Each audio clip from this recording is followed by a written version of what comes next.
To be or not to be. Now, sooner or later, an actor will find themselves declaiming those words, whether it's delivering Hamlet's soliloquy or reflecting on the precarious career prospects of the thespian calling.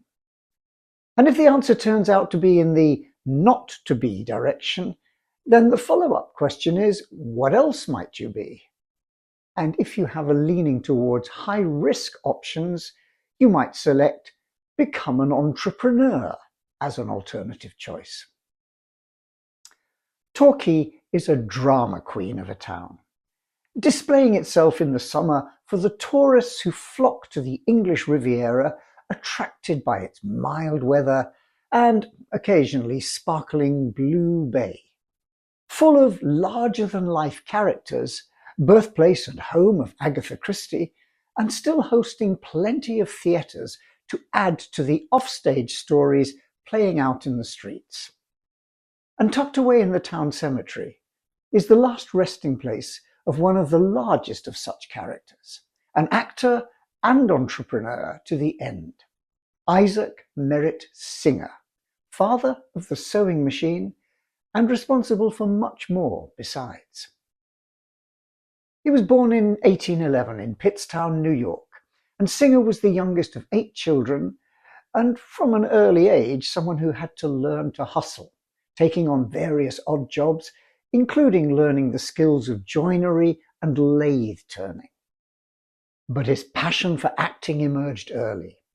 When he was 12, he ran away to join an acting troupe called the Rochester Players. Now, even in those days, acting was not a reliable profession. And so when he was 19, he worked as an apprentice machinist. That was a move which helped support his early days of family life. He married young, he married 15-year-old Catherine Haley, and he had 2 children with her before finally succumbing once again to the siren call of the stage, joining the Baltimore strolling players. But his machinist studies paid off, however, when in 1839 he patented a rock drilling machine. Now, he'd been working with an older brother to help dig the Illinois waterway and saw how he could improve the process. It worked, and he sold it for $2,000, which would be worth about $150,000 in today's money. More important, this windfall gave him the chance to return to the dramatic world, and he formed his own troupe known as the Merritt Players. On tour, he appeared on stage under the name Isaac Merritt, with a certain Mary Ann Sponsler, who called herself Mrs. Merritt. Backstage, they looked after a family which had begun growing in 1837 and had swollen to what eventually became 8 children. Their tour lasted about 5 years, during which time he became engaged to her, neglecting to mention that he was already married. Fortunately, he'd kept up his craftsman skills and interests and developed and patented a machine for carving wood and metal on April the 10th, 1849. By then financially struggling, once again he moved the family back to New York City, hoping to market this machine. He built a prototype, but more important, he met a bookseller, G.B. Zeber, who was going to become his partner and long-suffering financier. Unfortunately, the prototype was destroyed in a fire, and Zeber persuaded Singer to make a new start in Boston in 1850, using space in a workshop kindly offered by Orson Phelps, who ran a small machine shop in the town. Unfortunately, orders for his wood-cutting machine were not forthcoming, and so eventually he turned his inventive eye to the world of sewing machines. Let's just for a moment look at a short history of sewing machines, because people had started sewing by hand around 20,000 years ago, when the first needles were made from bones or animal horns and thread made from animal sinew. But it remained largely a manual process until the Industrial Revolution in the 18th century and the growing demand for clothing, which manual labour couldn't really meet. So what's called demand-pull innovation prompted plenty of entrepreneurs to try their hands at improving on the basic manual process. Their task wasn't easy. Sewing's a complex task involving different materials whose shape isn't fixed in the way that wood or metal can be. And manual labour was still cheaply available, so the costs of any machine to replace it would also need to be low. Not surprisingly, many of the early inventors died in straitened circumstances. A German-born engineer who was actually working in England, a man called Charles Frederick Wiesenthal, can probably lay claim to one of the first patents awarded for a mechanical device to aid the art of sewing. It was issued in 1755. But this was more of a mechanical aid. It wasn't until 1790 that an English cabinet maker by the name of Thomas Saint was granted a patent for 5 different types of varnishes and their uses, a machine for spinning, twisting and doubling the thread, a machine for stitching, quilting or sewing, and a machine for plaiting or weaving. A specification which didn't quite include the kitchen sink, but came pretty close to covering it. His very broad-ranging patent somewhat obscured its real value. That machine he envisaged for stitching, quilting or sewing. So much so that when the Patent Office republished some of their older patents and arranged them into new classes, Saint's patent was placed into wearing apparel rather than sewing and embroidering machinery. But his machine brought together several novel features, including a mechanism for feeding material into the machine and a vertical needle. It was particularly designed for working with leather to make saddles and bridles, but it was adapted for other materials like canvas to make ship sails. Now, Saint's vision somewhat outstripped his ability to actually make and sell the machine, but his underlying model introduced the key elements of what became the basic configuration for a sewing machine, the dominant design for a sewing machine. Much later, in 1874, a person already making sewing machines, William Newton Wilson, found Saint's old drawings in the UK Patent Office, made a few adjustments, and built a working machine which is still on display in the Science Museum and which demonstrates the idea behind his sewing machine. But of course, Saint wasn't alone in seeing the possibilities in mechanizing sewing. Innovation often involves what's called swarming. Many players see the potential and then experiment with different designs, borrowing and building on these as they converge towards something which solves the core problem. And eventually, this becomes the dominant design. So, in the following years, in the 1790s and beyond, various attempts were made to develop a viable machine, some more successful than others. In 1804, 2 Englishmen, Thomas Stone and James Henderson, built a simple sewing device, and someone else called John Duncan in Scotland offered an embroidery machine. An Austrian tailor, Joseph Madersberger, presented his first sewing machine publicly in 1814. And in 1818, John Doge and John Knowles invented America's first sewing machine, though it could only sew a few bits of fabric before it broke down. But it wasn't really until 40 years after Saint's patent that a viable machine emerged. A Frenchman, Barthélemy Thimonnier, who was a tailor, invented a machine that used a hook needle and one thread, creating a chain stitch. The patent for his machine was issued on the 17th of July in 1830, and in the same year, he and his partners opened the first machine-based clothing manufacturing company in the world, designed to create uniforms for the French army. Unfortunately, sewing machine inventors seem to have a poor track record as far as fire risk is concerned. Certainly, Thimonnie's factory was burned down, reportedly by workers who were worried about losing their livelihood when they saw the issue of the patent. Now, over in America, a man called Walter Hunt joined the party, bringing his contribution in 1832 in the form of the first lock-stitch machine. Up till then, the machines had used a simple chain stitch, but the lock-stitch was a big step forward because it allowed for tighter, more durable seams of the kind needed in many clothes.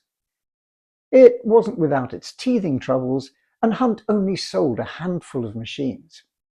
In fact, he only bothered to patent his idea much later, in 1854.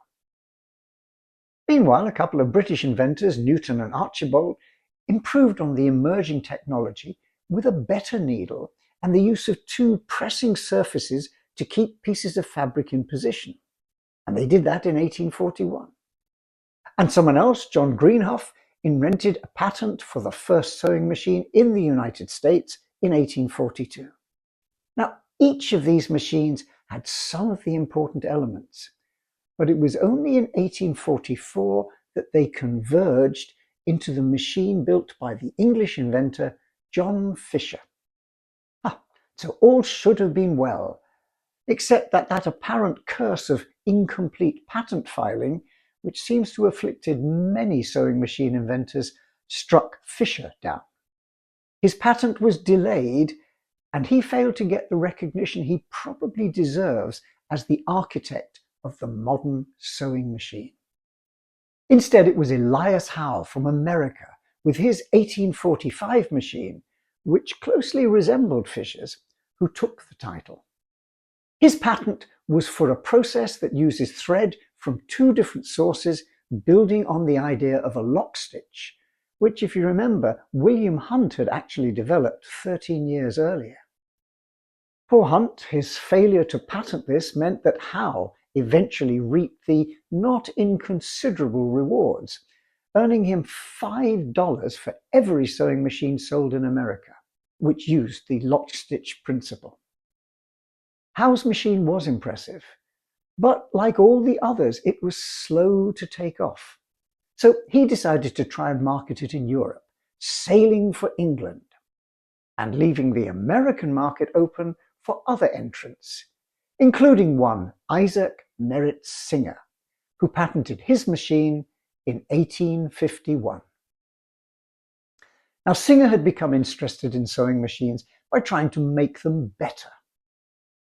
Orson Phelps, in whose machine shop Singer was working, had recently started making sewing machines for a modestly successful American company, Leroy and Blodgett. And so his friends Ziba and Phelps convinced Singer to take a look at that machine to see if he could improve on its design. Legend has it that Singer was somewhat skeptical at first, questioning its market potential. You want to do away with the only thing that keeps women quiet? That's probably an urban myth. But anyway, Phelps and Ziba managed to persuade Singer, and in 1850, the three men formed a partnership. Ziba put up the money, Singer did the inventing, and Phelps provided the manufacturing. Now, instead of repairing the machine, Singer redesigned it by installing a treadle to help power the fabric feed and rethinking the way the shuttle mechanism worked, replacing the curved needle with a straight one. Like Henry Ford after him, Singer's gift wasn't in pure invention, but rather in adapting and recombining different elements. His eventual design for a machine brought together elements from Thimonnier, Hunt, and Howe's machines. And the idea of using a foot treadle to leave both hands free dated back to the Middle Ages. Importantly, the new design caused less thread breakage, with the innovation of an arm-like apparatus that extended over the work table, holding the needle at its end. This machine could sew 900 stitches a minute, which was a dramatic improvement over what an accomplished seamstress could achieve a rate of about 40 stitches a minute on simple work.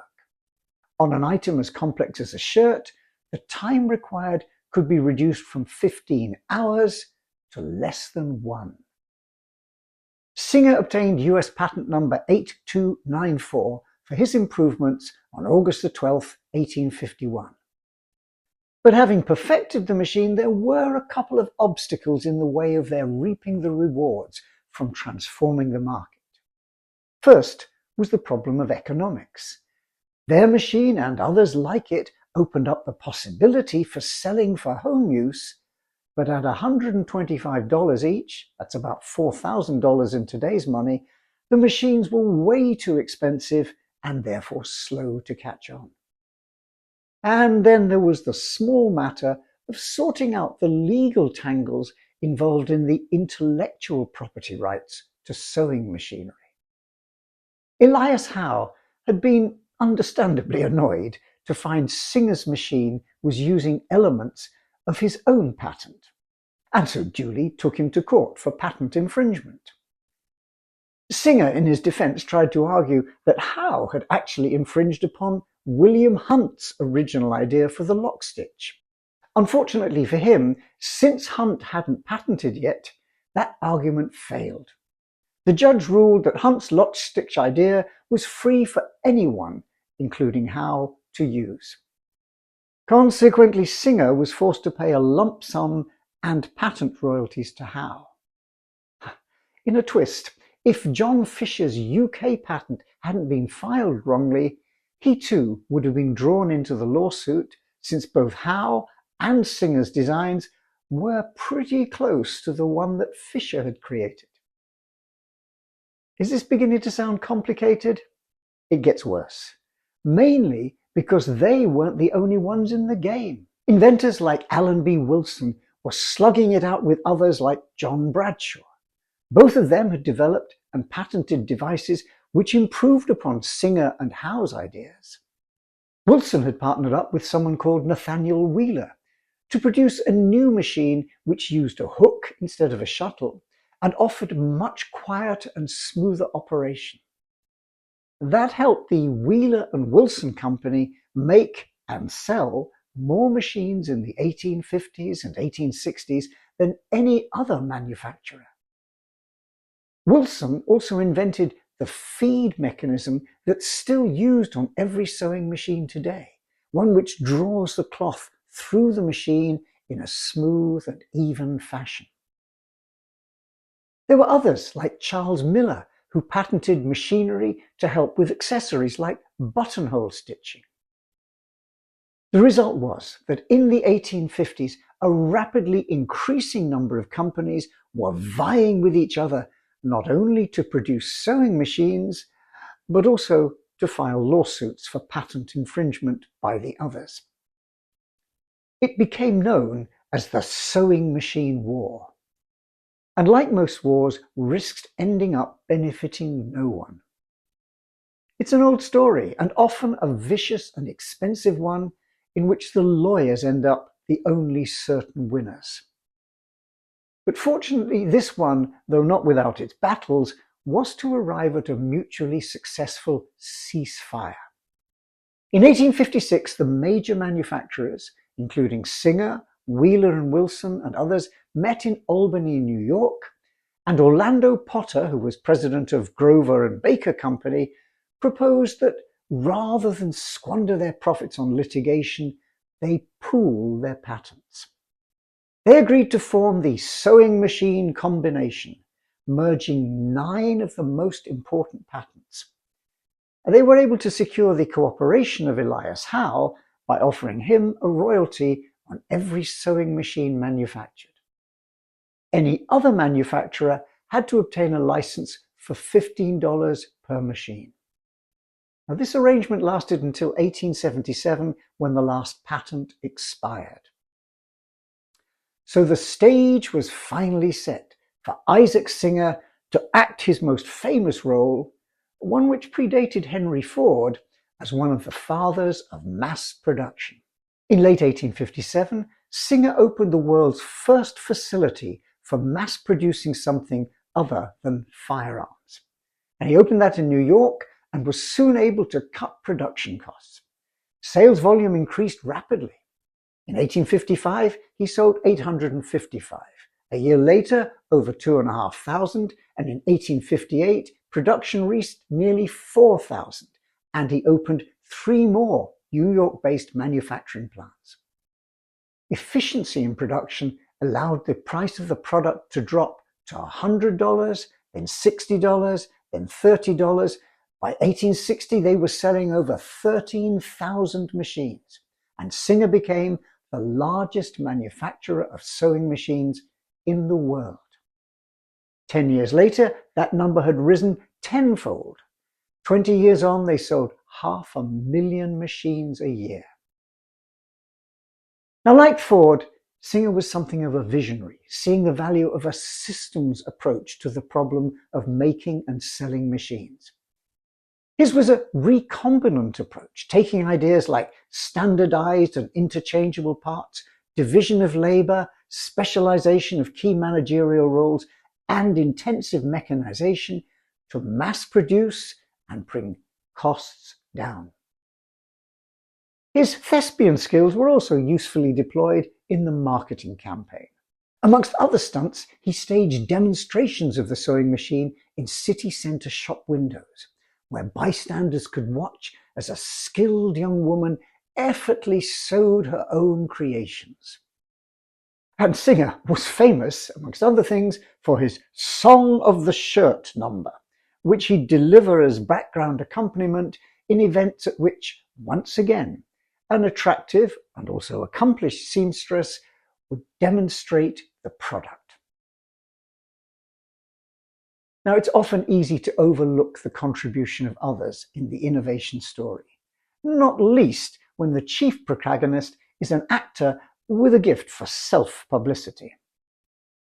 So actually, much of the development of the Singer sewing machine business was down to the ideas and efforts of Singer's partner at the time, Edward Cabot Clark. It was Clark, for example, who came up with the concept of installment purchasing plans, which literally opened the door to many salesmen trying to push the product.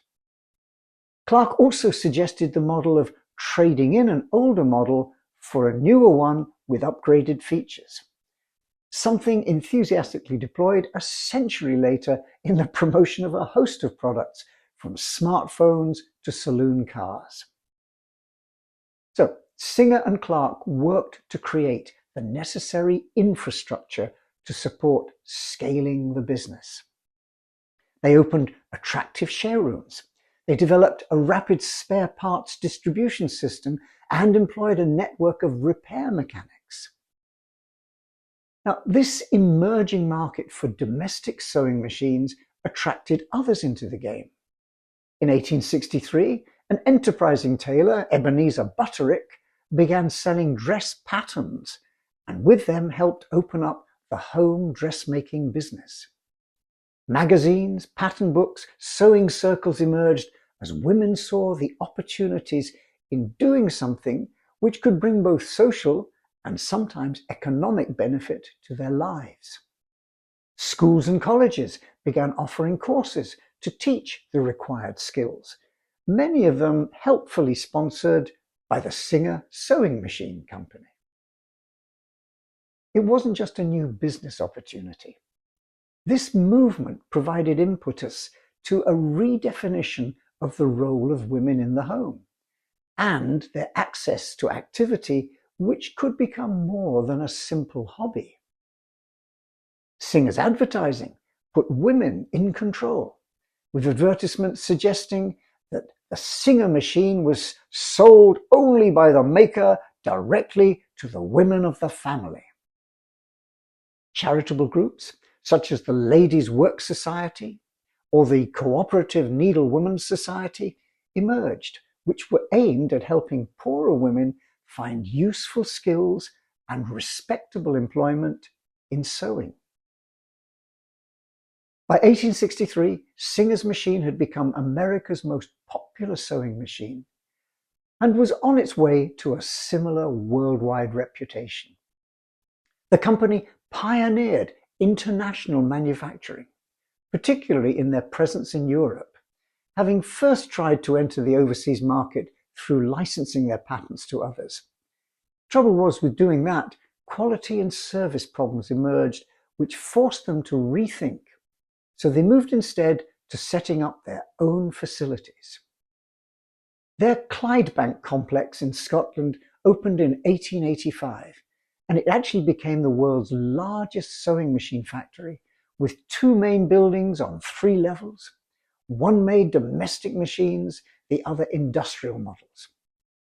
The whole thing was overseen by a giant 60-meter-high tower with the name Singer emblazoned on it, with 4 clock faces, the world's largest. It employed over 3,500 people and turned out 8,000 sewing machines a week. By the 1900s, it was making over 1.5 million machines to be sewn around the world. Estimates placed Singer's market share at that time around 80% of global production from at least 1880 through to 1920 and beyond. Over 1,000 different models for industrial and home use were offered. Singer ended up with 1,700 stores in the United States and 4,500 overseas, supported by 60,000 salesmen. But back to Isaac Singer. Singer was a big man with a commanding presence and a huge appetite for experiences. But he had no need of a Shakespeare to conjure up a plot for his own dramatic personal life. His was quite rich enough. The kind where it might help to have a few thousand miles of Atlantic Ocean to place between you and what's going on when your past is suddenly and rapidly catching up with you. Pay attention, this gets even more complicated than the patent thicket we described earlier. Catherine Daly, his first wife, had separated from Singer way back in the 1830s, but had remained married to him, benefiting from his payments to her. She finally agreed to a divorce in 1860, at which point his long-suffering mistress and mother of 8 of his children, Mary Ann Sponsler, believed that Isaac was now free to marry her. But he wasn't keen to change his arrangement, and in any case, the question became somewhat academic, because in 1860, as Mary Ann was riding in her carriage along Fifth Avenue in New York, she happened to see Isaac in another carriage seated alongside Mary McGonigal. She was one of Isaac's employees, about whom Mary Ann Sponsler had already got some suspicions. Confronting him, she discovered that not only had Singer fathered 7 children with Mary McGonigal, he'd also had an affair with her sister Kate. As they say, hell hath no fury like a woman scorned, and Mary Ann really went for Isaac, having him arrested and charged with bigamy. He fled, not surprisingly, to London on bail, taking Mary McGonigal with him, but leaving behind even more trouble, because further research uncovered a 4th wife, another Mary Walters this time, who'd been one of his glamorous sewing machine demonstrators. She also added another child to the list of his offspring. In fact, the final tally of his New York wives netted a total of 4 families, all living in Manhattan in ignorance of each other, and a total of 16 children. Isaac's escape to England allowed him enough breathing space to pick up on another affair he'd started, in France this time, the previous year, with a woman called Isabella Boyer, a young French woman whose face had, amongst other things, been the model for the Statue of Liberty. Singer had managed to leave her pregnant, and so eventually she left her husband, moved to England to join him. And they did marry in 1863. They settled down to life on their huge estate in Devon and had a further 6 children. So what of Singer's legacy? Well, Isaac Singer left behind a lot, not least a huge fortune. On his death in 1871, he was worth around $13 million. That's got to be close to around 400 billion today. From considerably humble beginnings, he'd managed to make his way to a position where he was able to buy a sizable plot of land near Torquay and build a grand 110-room house, Old Way, modelled on the royal palace at Versailles and complete with a hall of mirrors, a maze, and a grotto in the garden. And when he was finally laid to rest, it was in a cedar, silver, satin, and oak-lined marble tomb, in a funeral attended by over 2,000 mourners. His wider legacy is, of course, the sewing machine, which formed the basis of the company he helped found, and which eventually became such a powerful symbol of industrial and social innovation. And he reminds us that innovation isn't a single flash of inspiration, but an extended journey. He deployed his skills at navigating that journey in many directions. He's of course remembered for his product innovations, particularly the sewing machine, but throughout his life he developed many other ideas into serviceable and sometimes profitable ventures. But he also pioneered extensive process innovation, anticipating Henry Ford's mass production approach to change the economics of selling consumer goods and rethinking the ways in which his factories could continue to develop. He had the salesman's gift, but his wasn't just an easy patter to explain or to persuade reluctant adopters to take something new on. Together with Edward Clark, he pioneered ways of targeting and then opening up new markets, particularly in the emerging world of the domestic consumer. And he was above all a systems thinker, recognizing that success or failure of innovation depends on thinking around a complete business model to ensure that good ideas have an architecture through which they can create value. Now, Isaac Singer retained his interest in drama right up until his death, leaving his adopted home of Torbay with a selection of imposing theatres, some of which still offer performances today. So it can probably only be a matter of time before someone puts together the script for a show based on this much larger-than-life character.